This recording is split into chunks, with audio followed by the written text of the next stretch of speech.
Welcome to your Thrive Era podcast, the show for high achieving women who are done with burnout and ready to reclaim their time, energy, and joy.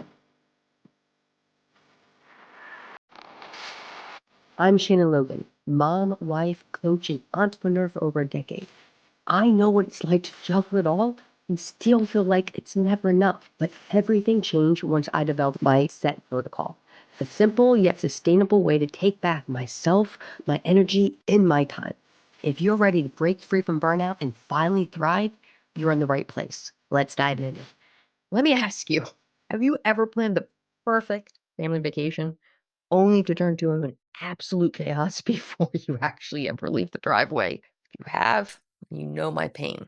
Because yeah, that was us about a week and a half ago. And let me tell you, it was one for the books. So in this video, I'm sharing the full, unfiltered, laugh so you don't cry recap of our family getaway, what went wrong, what went really wrong, and the one thing that saved my sanity and our sanity really as a whole. So, welcome all. My name is Shannon Logan, and I help high achieving women navigate real life, fitness, family, and occasional travel meltdowns. And you're listening to your Thrive Era podcast. This channel is all about keeping it real.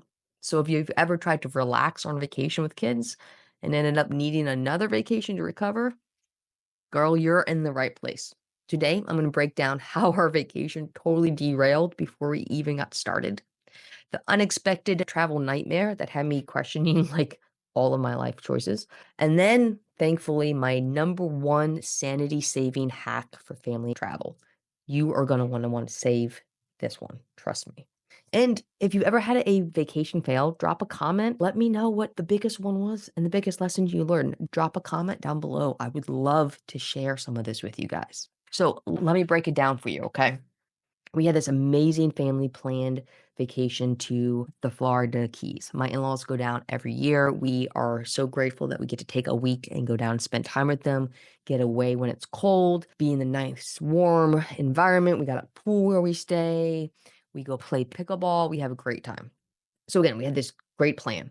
Bags were packed, outfits organized, travel snacks, check, because if you travel with kids, you got to have snacks. And then enter my wonderful husband, my amazing, amazing husband, John. Bless his heart. Okay. So I'm packing for myself, my daughter, everything like that. And John, just because of the man he is, the person he is, he's a last minute packer. And let's not say like just any last minute packer. He's the guy to throw like 3 t-shirts in, a sock, and somehow forget his toothbrush every single time. How do you forget your toothbrush over and over again? But that's just who he is. With all his amazing qualities, he's not a toothbrush packer. So here I am. Meanwhile, I'm over here packing like it's a military operation. Packing snacks, I'm packing meds, I'm packing like an entire CVS pharmacy because, just in case. Make sure that I've packed all my daughter's things that she needs to sleep well at night. Her nightlight clock that turns certain colors when it's time to get up, the right stuffed animal, her noisemaker. You know how it goes. And I want to know too, are you like team pack a week before? Or are you a team stuff it all in a bag 5 minutes before you leave? Drop a comment below and let me know what you kind of tend to steer towards. So let me go back to it. The morning of our flight, we're good. I'm like, okay, we got the daughter up. We got our bags packed. We get in the car. We go to drop my husband off so he can check the bags while I park the car and bring our just turned 4-year-old in. And it looks like we're going to have plenty of time, right? Until I get stuck in the parking garage for 30 minutes waiting for the bus to show up to bring us back to the terminal. And so we're waiting and we're waiting. And sure enough, the bus comes. I'm like, okay. And also, it's cold, by the way. So I'm standing outside with my just turned 4-year-old in a stroller, and we're shivering and we're waiting for this bus. And so one finally pulls up, and I'm in a big group of people, and then it drives right past us. Drives right past us, like we're not even standing there. We're like, what the heck? And so then it stops about 50 meters ahead at the next stop where there are 2 people. Those 2 people get on, and my whole crowd of people starts running to catch the bus, and this thing leaves. The thing completely just keeps driving away, and here we are stranded. So long story short, we waited another 20 minutes. So now I'm waiting in the parking garage 50 minutes. I probably could have walked to the airport by this point, except, there was a whole highway between where our parked car was and where the airport was. So it wasn't necessarily a safe decision to do that. So then we finally get to the airport. My daughter and I, we go find my husband. He's got the bags checked, and it's time to go through security. Well, would you know it? Shocking. Security line from hell. It was wrapped around, I don't know, 6, 7, 8 little one of those marked lines just weaving back and forth. And so then we're halfway through it. And wouldn't you know, my daughter Cora decides that right in that moment, she needs the bathroom. Like right now, mom. And if you know anything about a 3 or 4-year-old, they can't hold it that long. And it may have been an emergency. And so, shockingly enough, I had to get her out of line, climbing through people, climbing under those ropes, go find a bathroom. My husband John stayed in line. And then I came back and I'm like, oh, okay, do I start at the back? Because if I do, if I start at the back, I'm gonna miss our flight. Like we're not making this thing. And so I had to be that woman. I had to be that person that's like walking ahead and climbing under the rope and cutting a line, butting in front of everyone. Now, to my defense, my husband was still there and I had been there. I just had to take my daughter to the bathroom. So you could believe the side eyes I got, the comments under the breath, "Hey, you can't do that." I'm like, "I was here. I just had to take her to go pee.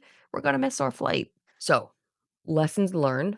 If you think you have enough time to get through security, double it.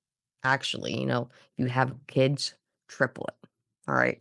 So who else has barely made it to a flight? Like we literally, once we got the security, ran to our gate that was already boarding.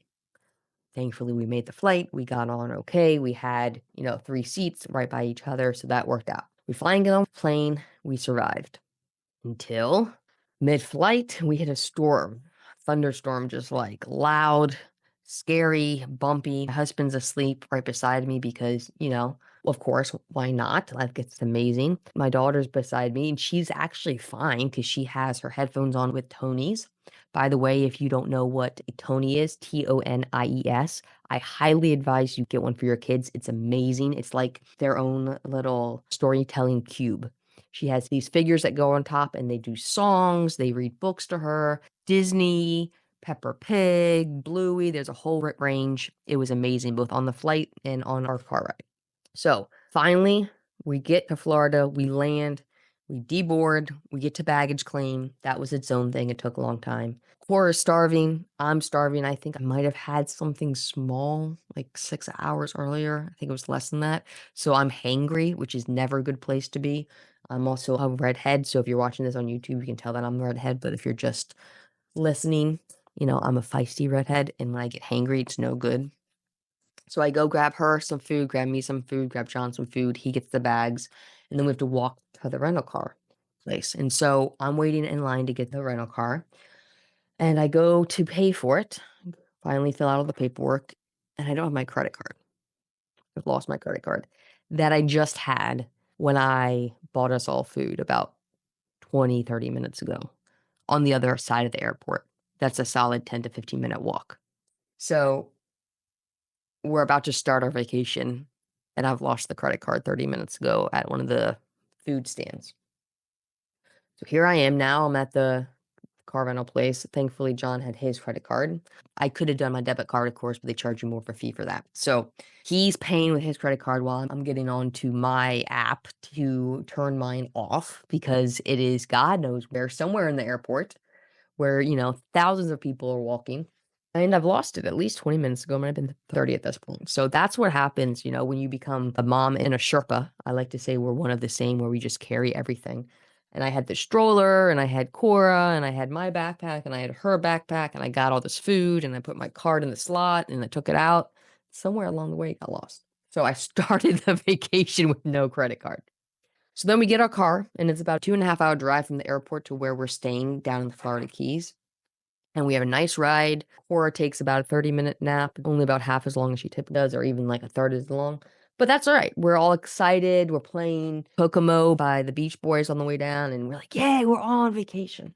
And wouldn't you know it, the last 7 miles to our hotel took us an hour and 20 minutes because there was a huge event happening that I guess had been advertised for weeks and weeks and weeks. And everyone, this was, of course, on a Saturday, and everyone's on their way to it. And if you've ever been to Florida Keys, you get to a certain point when it's one lane each way, right? There's not a lot of room. It's one lane in, it's one lane out. And we were in the one lane in. And so was everyone else, apparently. So those last 7 miles took an hour and 20 minutes. Needless to say, after a lot of I Spy and 4 Tonys and some gum, and what else do we use to pass time? All of those things, we finally got. And you know what? From there on out, we had a fantastic trip.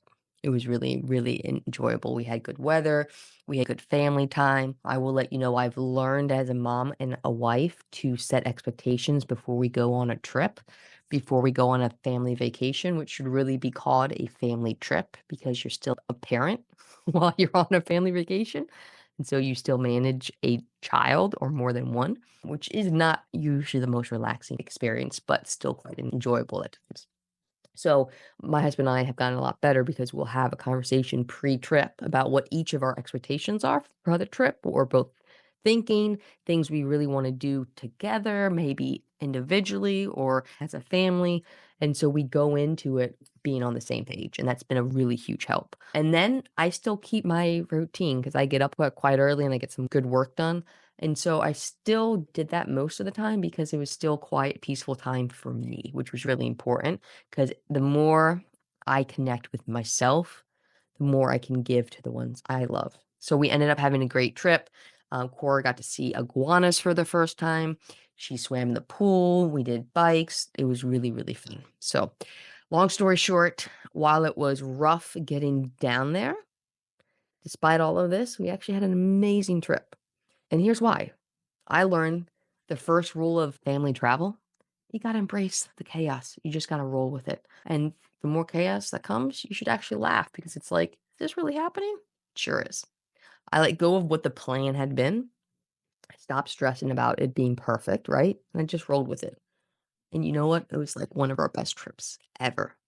So I would love to know what your to go travel tip is. Let me know in the comments because clearly I could use some help still. So to recap, always pack before your husband, leave for the airport like yesterday, expect delays, snacks will always save your life, and above all else, embrace the chaos. Now I'm going to go try to find a vacation. If you enjoyed this, hit the like and subscribe button below. I post new videos every week on surviving real life as a high achieving woman and how to enjoy it so you can start thriving and not just surviving. See you next time. That's it for today's episode. If this hit home for you, don't just let it be another thing you hear. Take action. And the best way to start? Download my free masterclass, The High Achieving Woman's Escape Plan. 3 steps to reclaim your time, energy, and self. In this exclusive session, I'll show you exactly how to save over 5 hours a week, stop burnout in its tracks, and live in alignment with the real you. Click the link in the show notes and grab it now. And if you love this episode, be sure to subscribe, leave a review, and share it with a friend who needs to hear this. Until next time, keep thriving.